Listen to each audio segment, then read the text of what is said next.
Kayak waktu untuk baca SMS aja habis waktu kita. WA aja udah berapa habis waktu kita. Coba baca Quran selembar aja enggak. Sehari ini minimal kita 1 juz atau 2 juz kita baca Al-Quran. Belum lagi baca hadis Nabi, belum baca buku yang bermanfaat, belum lagi melakukan amal-amal soleh yang bermanfaat buat kita di akhirat nanti.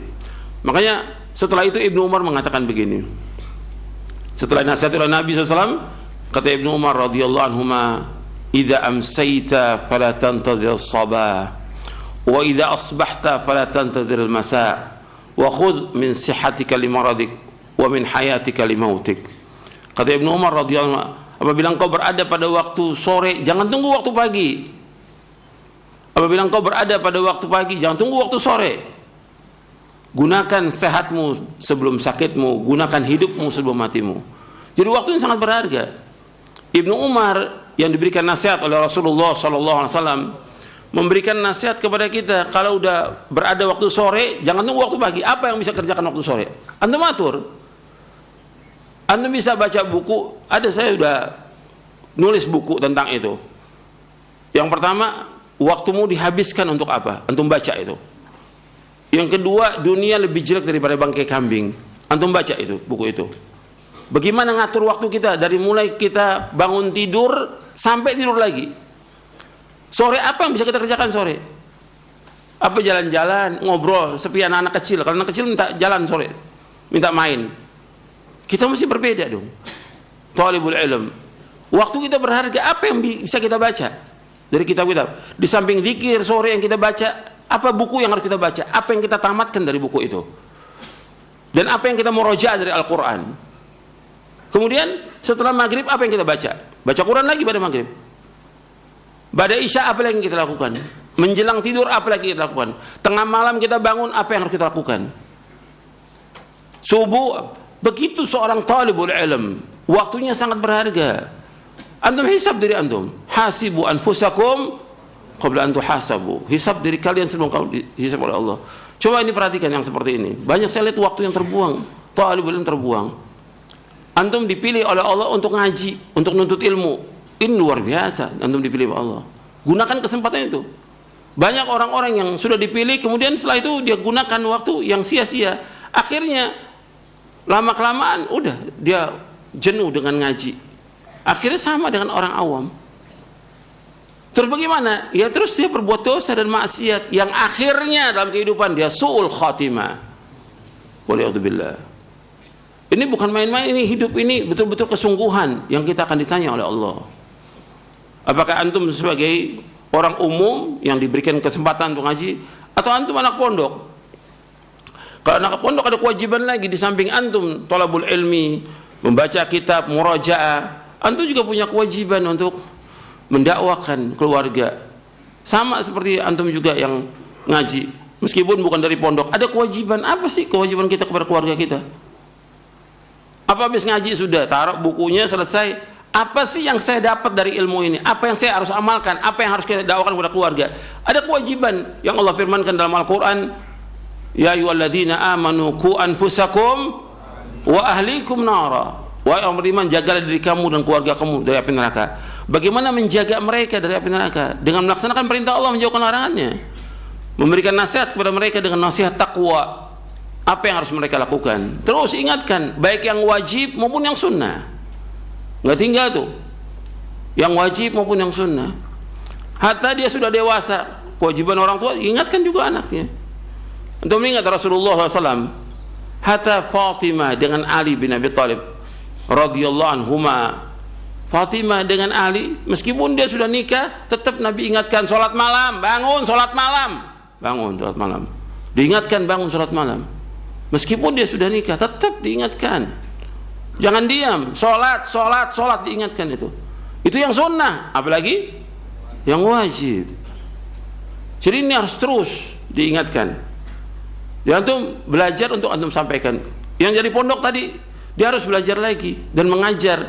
Kalau udah mengajar, ada kewajiban dia untuk mendidik mereka di atas Islam dan sunnah. Untuk belajar, yang dipelajari apa? Quran dan sunnah. Yang disampaikan juga Quran dan sunnah ala fahmi salaf. Antum dipilih oleh Allah untuk thalabul ilmi di pondok.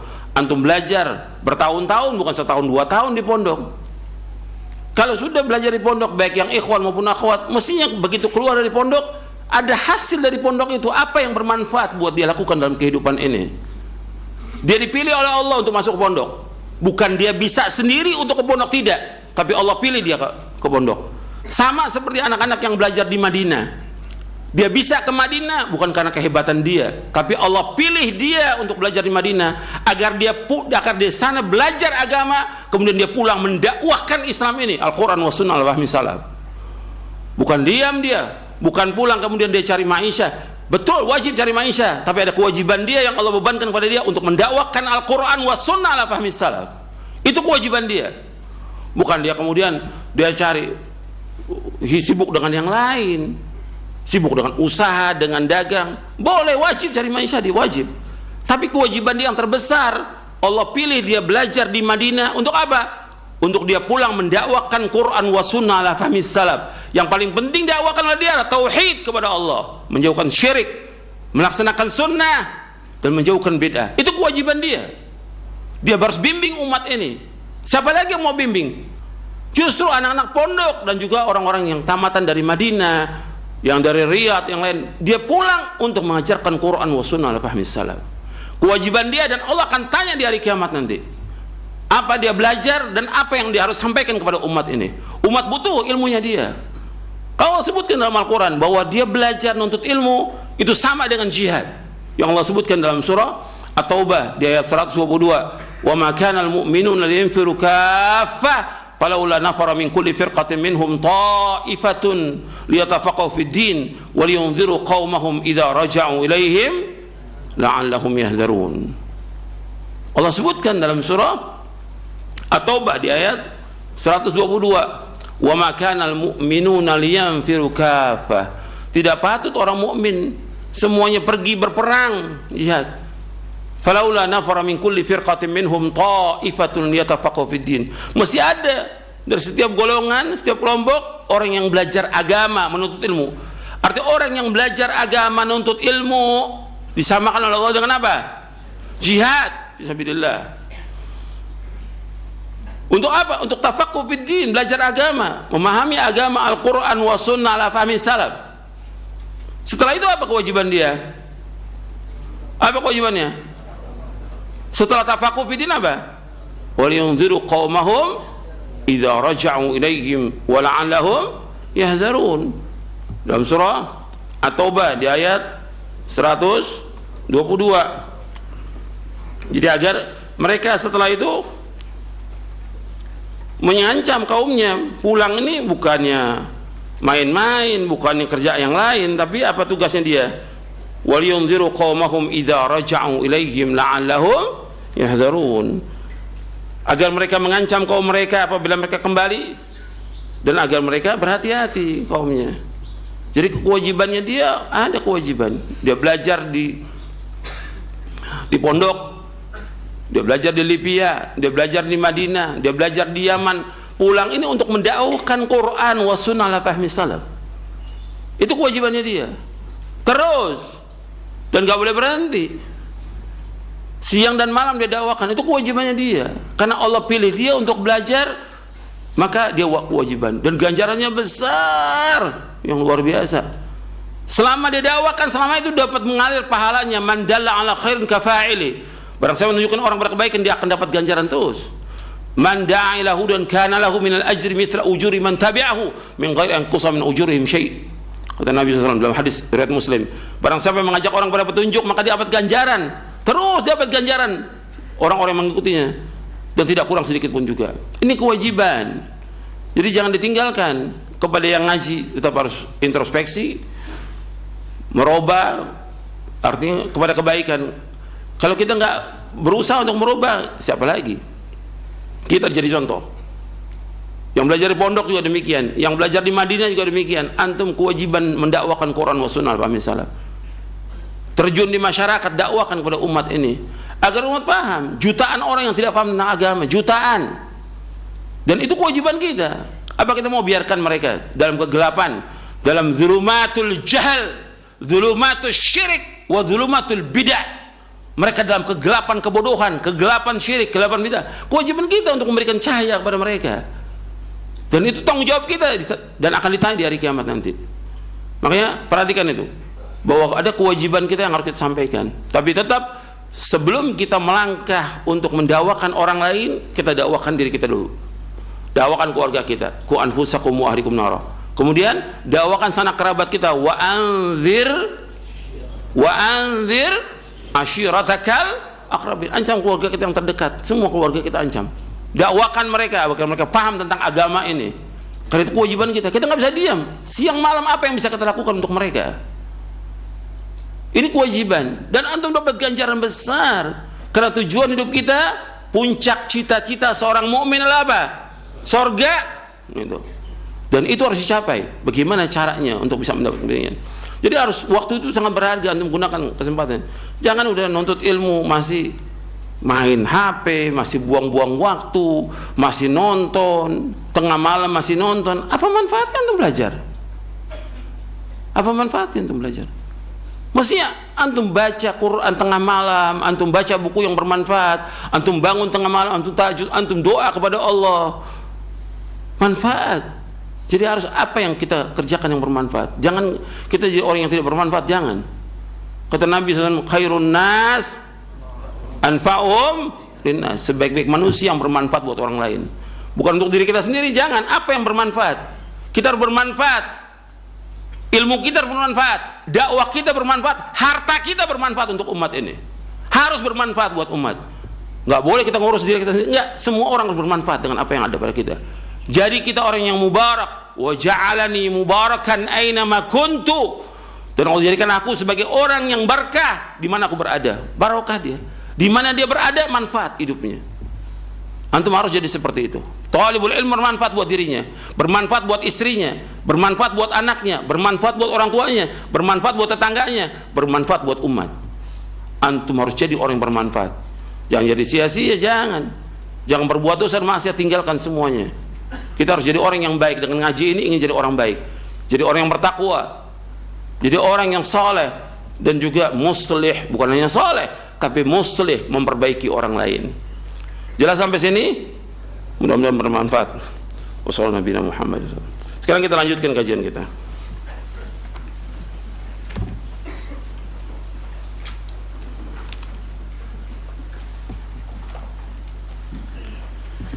Kita masih bahas poin yang ke-54. Iya.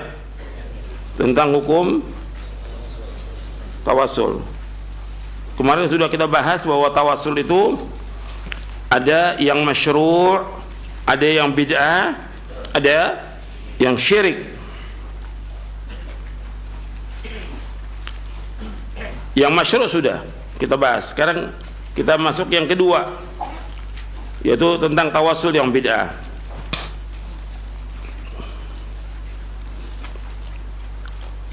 Tawassul yang bid'ah yaitu mendekatkan diri kepada Allah dengan cara-cara yang tidak sesuai dengan syariat.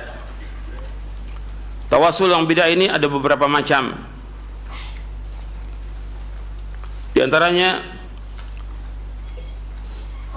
yang pertama, tawassul dengan kedudukan Nabi Muhammad sallallahu alaihi wa ala alihi wasallam atau kedudukan orang selainnya. Perbuatan ini adalah bid'ah dan tidak boleh dilakukan.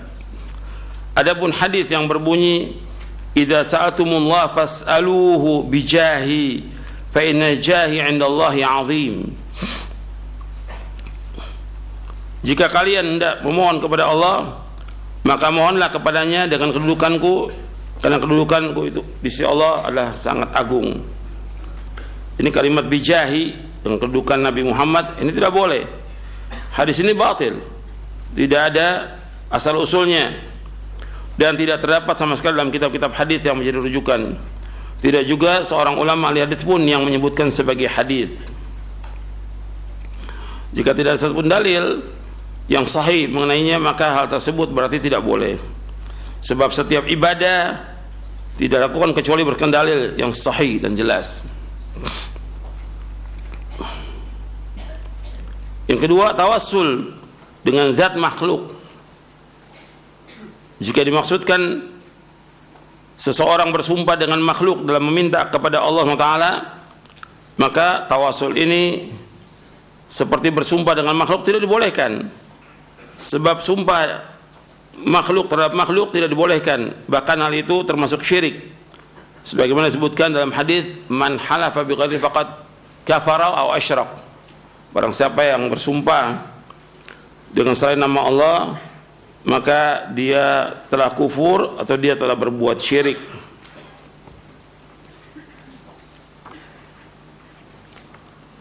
Saya pernah bawakan itu di hadisnya di poin yang ke-8 ketika membahas tentang syirik kecil. Saya bawakan hadis Nabi di poin yang ke-8 itu, man halafa bi ghairi llahi faqad kafara wa asyrak. Barang siapa bersumpah dengan selain nama Allah, maka ia telah berbuat kufur atau syirik. Hadis ini sahih, diriwayatkan oleh Imam Tirmidzi, Ahmad dan Hakim dari sahabat Abdullah bin Umar radhiyallahu anhuma. Ya, tawasul dengan zat makhluk atau bersumpah dengan makhluk tidak dibolehkan, dan ini termasuk kufur dan syirik, tidak boleh.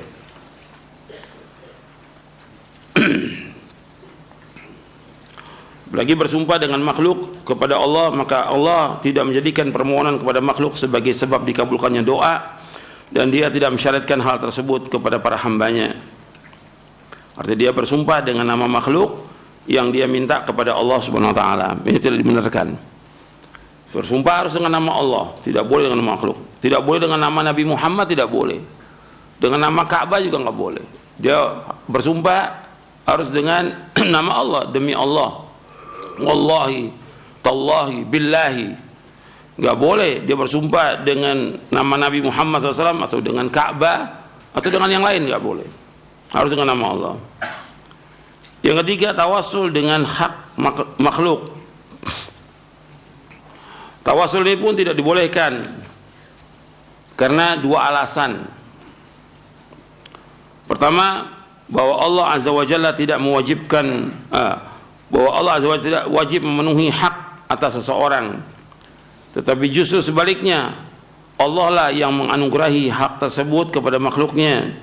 Sebagaimana Allah berfirman, wa kana haqqan 'alaina nasrul mu'minin, dan merupakan hak kami untuk menolong orang-orang yang beriman.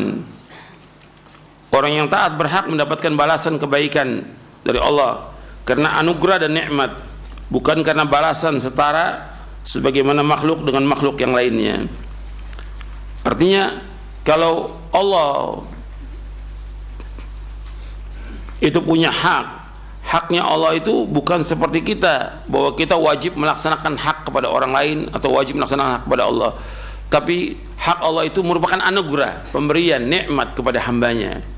Karena Allah tidak terkena hukum wajib, tidak. Yang terkena hukum wajib dan yang lainnya adalah siapa? Makhluk. Gitu. Jadi ketika disebutkan hak itu, bahwa itu merupakan hak yang merupakan nikmat atas hambanya. Seperti ketika Nabi bertanya kepada Mu'adz bin Jabal tentang haqqullah al ibad, dijawab, haqqullah al ibad ayya'buduhu wa la yusyriku bihi syai'an, wa haqqul ibadi 'ala Allah alla yu'adziba man la yusyriku bihi syai'an. Hak Allah atas hambanya agar mereka beribadah hanya kepada Allah dan mereka tidak berbuat syirik kepadanya. Dan hak Allah atas hambanya, ya hak Allah, hak hamba atas Allah, yaitu Allah tidak akan mengazab orang yang tidak berbuat syirik. Kalimat Allah tidak akan mengazab ini merupakan nikmat, karunia, gitu. Bukan merupakan kewajiban, gitu. Jadi Allah tidak wajib memenuhi hak atas seseorang, tidak, gitu. Tapi justru sebaliknya, Allah yang menganugerahkan hak tersebut kepada makhluknya. Wa kana haqqan 'alaina nasrul mu'minin. Di antara contohnya itu, dua contoh sudah. Yang pertama ayat ini, yang kedua hadis Nabi, wa haqqul ibadi 'ala Allah alla yu'adziba man la yusyriku bihi syai'a. Dan hak hamba atas Allah, Allah enggak akan mengazab orang yang tidak menyekutukannya dengan sesuatu pun juga. Jadi orang yang taat berhak mendapatkan balasan kebaikan dari Allah. Karena apa? Anugerah dan nikmat Jadi Allah memberikan balasan karena anugerah dan nikmat Allah Taala kepada mereka. Seperti orang masuk surga. Dengan apa masuk surga? Dengan apa? Rahmatnya Allah. Amal merupakan sebab untuk masuk surga, tapi untuk masuk ke dalam surganya dengan sebab apa? Rahmat Allah. Karena kalau dibandingkan antara amal dia dengan nikmat yang Allah berikan kepada hambanya, sebanding atau tidak? Tidak. Ini orang beramal 1000 tahun, kemudian dibandingkan dengan nikmat Allah yang Allah berikan dari mulai dia lahir sampai dia meninggal, sebanding nggak antara ibadah 1000 tahun dengan nikmat itu? Nggak sebanding. Jadi amal sebagai sebab untuk masuk surga, dan ini sudah kita bahas di buku ini, sudah kita bahas. Tapi untuk masuk surganya dengan rahmat Allah, itu anugerah. Sama seperti Allah memberikan ganjaran, pahala, kebaikan, merupakan anugerah. Jadi kita nggak punya hak untuk tawassul dengan haknya makhluk, sehebat apapun makhluk itu. Ya Allah, saya minta dengan haknya Nabi Muhammad, dengan haknya nggak bisa. Karena yang punya hak itu adalah Allah Subhanahu wa Ta'ala. Yang menganugerahkan hak atau nikmat itu adalah Allah Ta'ala. Yang kedua, hak yang dianugerahkan Allah Azza wa Jalla kepada hambanya merupakan hak khusus bagi diri hamba tersebut dan tidak ada kaitannya dengan orang lain dalam hak tersebut. Jika ada yang bertawassul dengannya padahal dia tidak mempunyai hak, berarti dia bertawassul dengan perkara yang asing, yang tidak ada kaitannya antara dirinya dengan hal tersebut, dan itu tidak bermanfaat untuknya sama sekali. Adapun hadis as'aluka bihaqqis sa'ilin, aku mohon kepadamu dengan haknya orang-orang yang memohon, hadis ini dhaif. Hadis ini lemah. Sebagian diriwayatkan oleh Imam Ahmad. Lafaz ini lafaz Ahmad dan Ibnu Majah. Dalam sanad hadis ini terdapat seorang perawi bernama Atiyah Al-Ufi dari Abu Sa'id Al-Khudri radhiyallahu anhu. Atiyah Al-Ufi adalah seorang perawi yang dhaif, seperti yang dikatakan oleh Imam An-Nawawi rahimahullah dalam kitabnya Al-Adhkar. Syekhul Islam Ibnu Taimiyah rahimahullah berkata dalam kitabnya Al-Qa'idatul Jalilah. Begitu juga Imam Az-Zahabi dalam kitabnya Mizanul I'tidal. Bahkan juga dikatakan dalam kitab Ad-Du'afa bahwasanya Atiyah Al-Ufi disepakati kedhaifannya. Begitu juga dijelaskan oleh Imam Al-Hafidh Al-Haythami dalam kitabnya Majma'uz Zawaid. Jadi hadis ini nggak bisa dipakai sebagai hujjah. Jadi tawassul yang bid'ah ini banyak dilakukan oleh kaum muslimin. Seperti yang antum juga sudah hafal. Ya Rabbi bil Mustafa baligh maqasidana. Ya Rabbi bil Mustafa, ya Allah dengan perantaraan Nabi Muhammad sampaikan maksud kami. Ini nggak boleh, dan nggak pernah ada sahabat melakukan demikian, tidak pernah ada gitu. Jadi kalau kita mau berdoa langsung kepada Allah, karena Allah memerintahkan demikian. Wa qala rabbukum ud'uni astajib lakum, disuruh langsung untuk berdoa kepada Allah. Dan Allah dekat dengan kita. Wa idza sa'alaka ibadi anni fa inni qarib. Jadi Allah itu dekat, yang kita berdoa langsung kepada Allah tanpa perantara. Kemudian kita masuk yang ketiga, tawassul yang syirik. Tawassul yang syirik adalah menjadikan perantara orang yang sudah mati atau selainnya dalam ibadah sebagai objek ibadah dengan tujuan mendekatkan diri kepada Allah, seperti berdoa kepada mereka, meminta hajat kepada mereka, atau mohon pertolongan kepada mereka.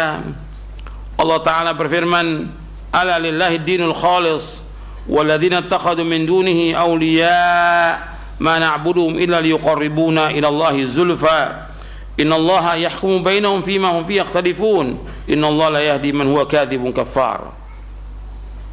Ingatlah, hanya milik Allah agama yang murni dari syirik ini, dan orang-orang yang mengambil pelindung selain Allah berkata kami tidak menyembah mereka melainkan berharap agar mereka mendekatkan kami kepada Allah dengan sedekat-dekatnya.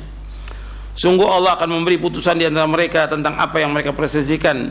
Sungguh Allah tidak memberi petunjuk kepada pendusta dan orang-orang yang sangat ingkar. Artinya Allah menyebutkan di sini bahwa agama itu milik Allah. Agama yang murni itu milik Allah. Jadi wajib kita melaksanakan agama ini dengan mentauhidkan Allah, menjauhkan segala macam perbuatan syirik.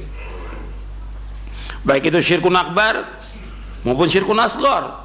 Kita betul-betul harus memurnikan keikhlasan kepada Allah. Kemudian orang-orang yang mengambil Tuhan-Tuhan selain Allah, mengambil pelindung kepada selain Allah, mereka mengatakan kami tidak menyembah mereka, nggak menyembah kubur, patung atau yang lain yang mereka anggap sebagai Tuhan. Kami nggak menyembah mereka, tapi untuk mendekatkan diri kami kepada Allah dengan sedekat-dekatnya. Jadi mereka menjadikan patung dan kubur itu sebagai apa? Sebagai perantara menuju kepada Allah. Dan ini ketika Allah menyebutkan tentang masalah ini, perbuatan mereka ini benar atau salah? Salah. Perbuatan mereka syirkun akbar, syirik yang paling besar. Orang yang berdoa kepada selain Allah, Allah menyebutkan dalam Al-Quran merupakan orang yang paling sesat di muka bumi ini. Orang yang berdoa kepada selain Allah merupakan orang yang paling sesat di muka bumi ini. Nggak ada lagi orang paling sesat kecuali orang yang berdoa, meminta, memohon kepada selain Allah.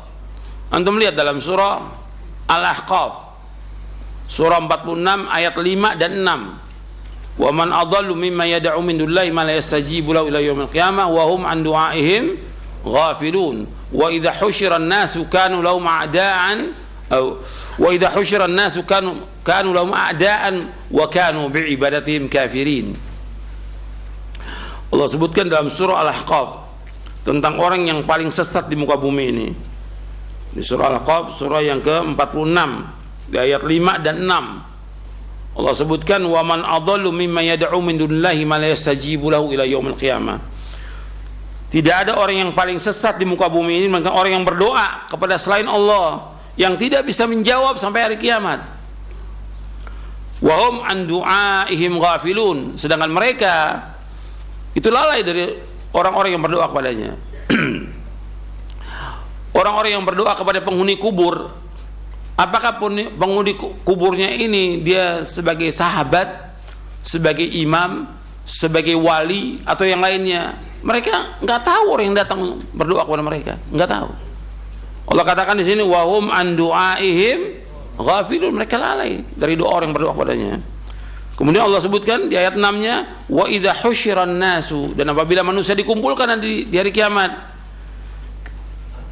kanu lahum a'daan, mereka akan menjadi musuh, wa kanu bi'ibadatin kafirin, dan mereka akan mengingkari. Artinya orang-orang soleh yang dikubur yang kemudian orang datang berbondong-bondong minta kepadanya akan mengingkari perbuatan mereka. Dan itu penyesalan yang besar itu bagi orang-orang yang berbuat syirik. Perbuatan ini syirkun akbar, syirik yang paling besar. Nah, seperti ini orang-orang kafir, orang-orang musyrik menjadikan kubur-kubur dan yang lainnya sebagai perantara kepada Allah untuk mendekatkan diri mereka dengan sedekat-dekatnya. Dan Allah akan menghukumi di antara mereka tentang apa yang mereka persisikan, dan Allah tidak akan menunjuki orang-orang yang dusta dan kufur. Selanjutnya, tawassul dengan meminta doa kepada orang mati tidak diperbolehkan. Bahkan perbuatan ini termasuk syirkun akbar, syirik yang besar, karena mayit tidak mampu berdoa seperti ketika ia masih hidup. Demikian juga meminta syafaat kepada orang yang sudah mati, karena Umar bin Khattab radhiyallahu an, Muawiyah bin Abi Sufyan radhiyallahu an, dan para sahabat yang bersama mereka, juga para tabi'in yang mengikuti mereka dengan baik, ketika ditimpa kekeringan mereka memohon diturunkan hujan, bertawassul dan minta syafaat kepada orang yang masih hidup, seperti kepada sahabat Abbas bin Abdul Muttalib radhiyallahu an. Dan juga ini waktu zamannya Umar radhiyallahu an meminta kepada Abbas bin Abdul Muttalib untuk berdoa kepada Allah agar Allah turunkan hujan. Padahal Umar ada di Madinah. Umar tidak datang ke kuburan Nabi, tidak. Dan tidak pernah ada sahabat datang ke kuburan Nabi untuk minta sesuatu, tidak ada. Kemudian di zaman Muawiyah bin Abi Sufyan di Syam ini, Muawiyah bin Abi Sufyan di Syam, ketika terjadi kemarau,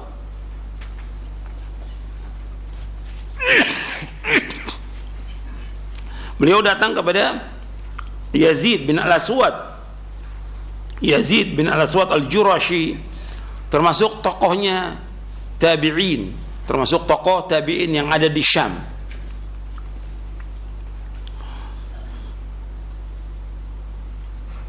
Jadi Muawiyah minta kepada Yazid bin Al-Aswad untuk berdoa kepada Allah, sama-sama berdoa agar turunkan hujan. Kemudian turun hujan. Mereka tidak bertawassul, tidak meminta syafaat, memohonkan diturunkan hujan melalui Nabi Muhammad SAW, tidak, baik di kuburan beliau ataupun di kuburan orang lain, tetapi mereka mencari pengganti dengan orang yang masih hidup. Makanya Umar bin Khattab radhiyallahu an mengatakan, seperti disebutkan dari sahabat Anas radhiyallahu an, kata sahabat Anas, ketika terjadi kemarau, maka Umar bin Khattab radhiyallahu an itu meminta kepada Abbas bin Abdul Thalib untuk berdoa. Maka Umar mengatakan begini, Allahumma inna kunna natawassalu ilaika binabiyyina fatasqiyana wa inna natawassalu ilaika bi'ammi nabiyyina fasqina, qala fayusqaun. Artinya ada di sini, artinya Umar bin Khattab radhiyallahu berkata, ya Allah, dahulu kami bertawassul kepadamu dengan perantaraan nabimu sehingga engkau menurunkan hujan kepada kami, dan kini kami bertawassul kepadamu dengan perantaraan paman kami, paman nabi kami, karena itu turunkanlah hujan kepada kami. Kata Anas, lalu Allah turunkan hujan. Nanti Anda bisa lihat lafadznya di Sahih Bukhari di hadis nomor 1010 dari sahabat Anas. Mereka menjadikan Abbas sebagai pengganti dalam tawassul ketika mereka tidak lagi bertawassul kepada Nabi Muhammad SAW sesuai dengan yang disyariatkan sebagaimana yang telah mereka lakukan sebelumnya.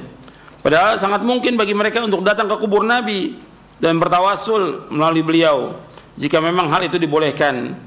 Dan mereka para sahabat meninggalkan praktek-praktek tersebut merupakan bukti tidak diperbolehkan bertawassul dengan orang mati. Tidak boleh, baik meminta doa maupun syafaat kepada mereka. Seandainya saja meminta doa atau syafaat baik kepada orang mati maupun yang masih hidup itu sama saja, tentu mereka tidak berpaling dari Nabi Muhammad SAW kepada yang lebih rendah derajatnya. Jelas Abbas itu derajatnya lebih rendah dari Nabi Muhammad SAW.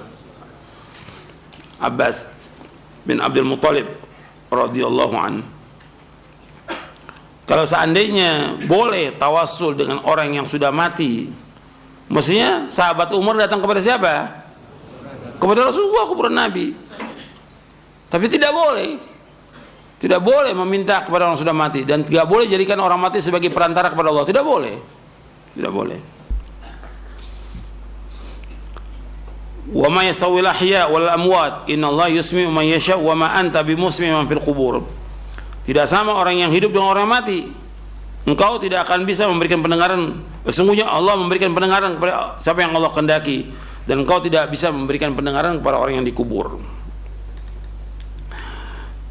Dan mereka mengatakan bahwa Nabi dan orang-orang soleh juga masih hidup, seperti orang yang mati syahid juga hidup.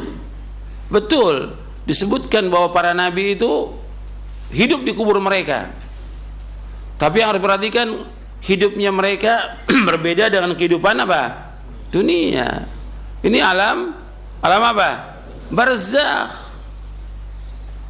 Sudah nggak akan kembali. Wa min waraihim barzakhun ila yaumil. Tentang bagaimana kehidupan di dalam kubur itu kita nggak tahu. Kehidupan para nabi dalam kubur kita nggak tahu. Sebagaimana juga kehidupan orang yang mati syahid itu juga Allah sebutkan dalam Al-Quran apa? Ahya yurzaqun, hidup dan diberikan rezeki. Bagaimana kita nggak tahu. Ghaib bagi kita. Nabi nggak pernah jelaskan sama sekali. Tapi yang jelas syariatnya bahwa kita diperintahkan untuk berdoa kepada siapa? Kepada Allah langsung. Tidak boleh orang berdoa kepada Nabi, nggak boleh. Nggak boleh. Karena Nabi sudah apa? Sudah meninggal. Nggak boleh. Doa ini masuk ibadah atau bukan? Ibadah. Nggak boleh orang berdoa kepada selain Allah, tidak boleh. Makanya ketika Rasulullah SAW meninggal dunia, itu ya sahabat karena saking cintanya kepada Rasulullah SAW kaget mereka. Mereka tahu semua pasti mati, tahu dan hafal ayat Al-Quran mereka, tapi kaget gitu, karena saking cintanya. Sampai Umar marah gitu. Sampai yang mengatakan mati aku akan penggal. Datang Abu Bakar As-Siddiq radhiyallahu an. Abu Bakar datang menemui Rasulullah dan mencium kening Rasulullah SAW dan katakan bahwa engkau wangi, hidup dan mati engkau wangi. Kemudian Abu Bakar langsung menuju ke masjid karena orang sahabat lebih banyak kumpul di masjid. Abu Bakar radhiyallahu mengatakan, "Man kana ya'budu Muhammadan fa inna Muhammadan qad mat, wa man kana ya'budu Allah fa inna Allah hayyun la yamut."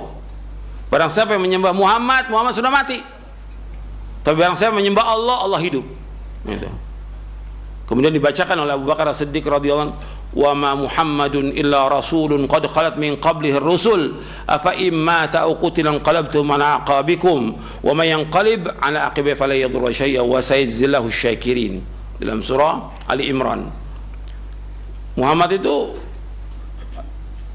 seorang rasul dan sudah berlalu Rasulullah sebelumnya.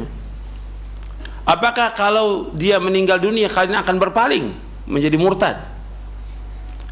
Seandainya ada yang berpaling murtad, maka tidak akan membahayakan Allah sedikit pun juga.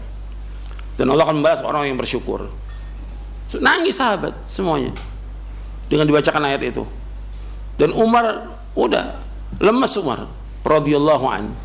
Kata Umar, seolah aku belum hafal ayat itu. Lalu udah hafal ayatnya, lupa karena cintanya kepada Rasulullah sallallahu alaihi wasallam.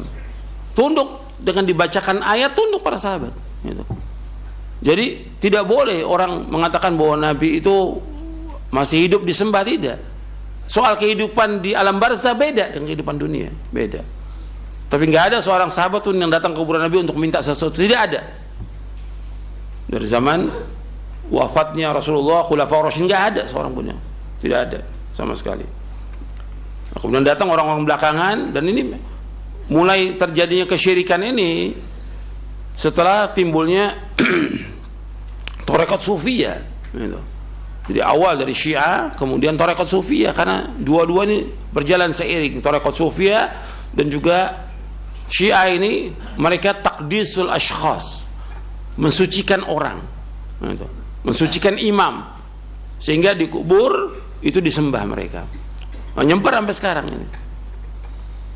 Itu akibat mereka itu takdis al-ashkhas, mensucikan orang.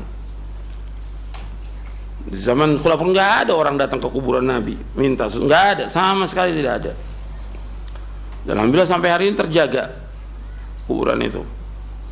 Tidak ada orang datang untuk menyembah, tidak ada. Meskipun dia dari jauh, tapi jelas ini perbuatan syirik kalau mereka minta kepada Nabi Muhammad SAW. Dan juga merupakan kebodohan. Yang memberikan rezeki Allah, yang menciptakan dia Allah, yang memberikan segala macam Allah, yang memiliki segalanya Allah, kenapa dia minta kepada makhluk? Makanya orang yang berdoa atau meminta kepada orang yang mati, meminta kepada selain Allah, kepada patung dan yang lainnya, yang pertama dia keluar dari agama, yang kedua akalnya nggak waras.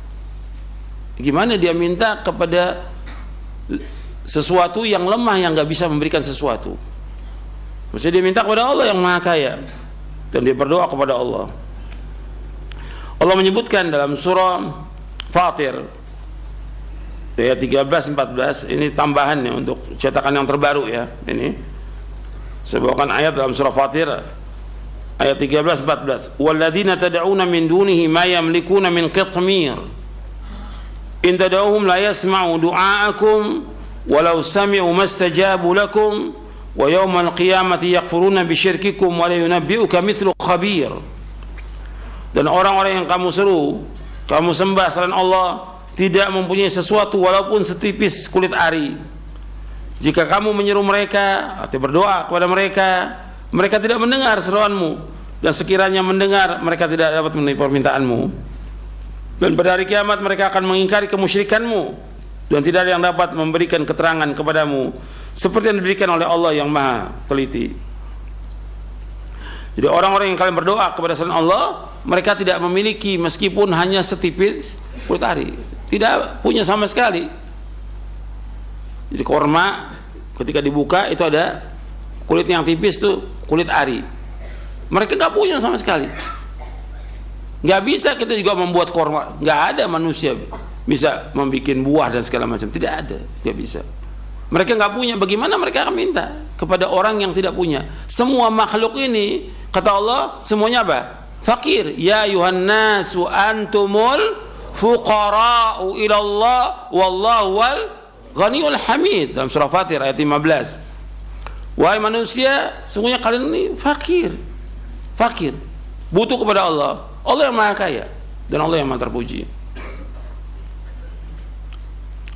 Kemudian Allah sebutkan di sini, in tad'uhum, seandainya kalian berdoa meminta kepada mereka, la yasma'u du'akum, mereka enggak mendengar doa kalian, siapa aja, apakah dia sahabat, apakah dia wali atau dia nabi, enggak mendengar doa kalian, tidak.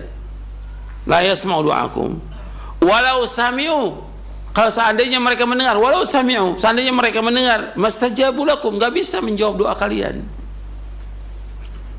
Wa yaumal qiyamati yakfurun bisyirkikum, dan pada hari kiamat mereka akan mengingkari kesyirikan kalian. Wala yunabbi'uka mithlu khabir, enggak ada yang bisa memberikan penjelasan seperti Allah yang Maha Teliti. Artinya Allah sudah jelaskan di sini bahwa orang-orang yang sudah mati itu tidak apa? Tidak mendengar.